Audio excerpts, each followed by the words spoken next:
Halo, Assalamualaikum warahmatullahi wabarakatuh. Kali ini saya akan menjelaskan mengenai dampak beban kerja terhadap kesehatan fisik dan mental seseorang. Yang pertama, apa sih sebenarnya pengertian dari beban kerja?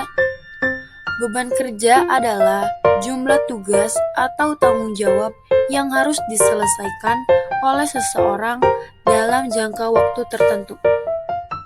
Beban kerja dapat dipengaruhi oleh berbagai macam faktor.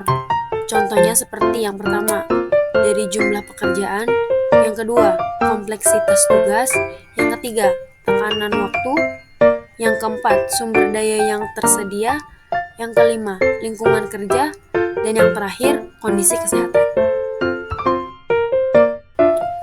Beban pekerjaan yang berlebihan dapat membuat pekerja mengalami stres dan memicu gangguan mental yang lain. Stres kerja ini pun telah menjadi masalah yang serius bagi banyak orang. Tekanan pekerjaan memang dapat menyita waktu, pikiran, dan tenaga sehingga dapat berdampak pada kesehatan mental seseorang. Seiring berjalannya waktu, kurangnya stimulasi dan kontribusi dapat menyebabkan tingkat stres meningkat dan berujung pada hasil yang tidak sehat. Lalu bagaimana sih cara menurunkan resiko terkena penyakit kesehatan mental yang disebabkan oleh beban kerja? Cara pertama yang dapat kalian lakukan yaitu melakukan teknik relaksasi.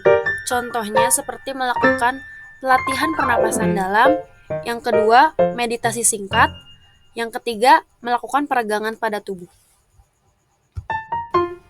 Cara kedua, kalian bisa menciptakan lingkungan kerja yang nyaman, seperti mengatur meja kerja kalian dengan baik, sesuai keinginan kalian.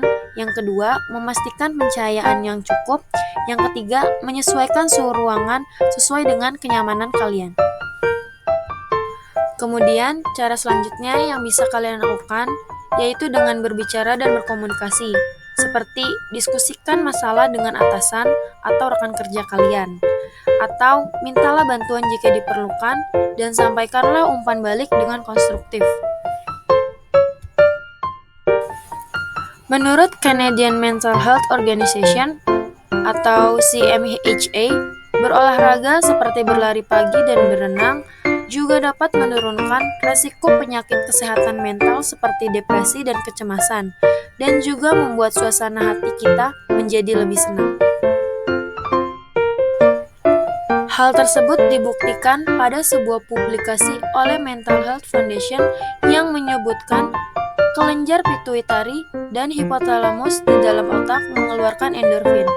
Hormon ini dikeluarkan untuk mengurangi rasa sakit dan stres, dan juga untuk meningkatkan rasa baik secara keseluruhan. Selain itu, ketika seseorang merasa sehat dan bugar, maka secara tidak langsung tingkat kepercayaan diri mereka akan meningkat. Sensasi pencapaian yang dirasakan oleh seseorang saat berolahraga membuat orang tersebut lebih puas dan senang terhadap dirinya sendiri. Oleh karena itu, ia memiliki suasana hati yang lebih positif. Suasana hati yang positif juga dapat dicapai melalui olahraga dengan cara meningkatkan fungsi kognitif otak. Dari membangun kecerdasan hingga memperkuat daya ingat, olahraga meningkatkan fungsi kognitif otak dalam beberapa cara. Sebuah studi mengindikasikan bahwa olahraga membuat sel-sel otak baru dalam sebuah proses bernama neurogenesis, yang mana proses ini memperkuat performa otak. Olahraga juga mencegah penurunan kognitif dan kehilangan memori dengan cara memperkuat daerah hipokampus, sebuah struktur kompleks di otak yang bertanggung jawab untuk menangani ingatan dan pembelajaran.